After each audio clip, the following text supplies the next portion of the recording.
One of the most important applications of Dalton's law is when gas is produced and it's collected over a liquid. Now, usually this liquid is water. It is the best method for collecting a gas, so long as that the gas is insoluble or slightly soluble in water. These insoluble or slightly soluble gases are more dense, or they are less dense than air. For example, hydrogen, methane, oxygen, etc.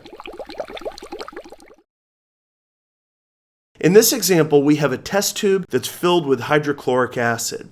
Now, a piece of the transitional metal zinc is dropped into the test tube and it's sealed off. The zinc and the hydrochloric acid undergo a single displacement reaction to form zinc chloride and produce hydrogen gas. As the gas is produced, the molecules travel through the tubing and make their way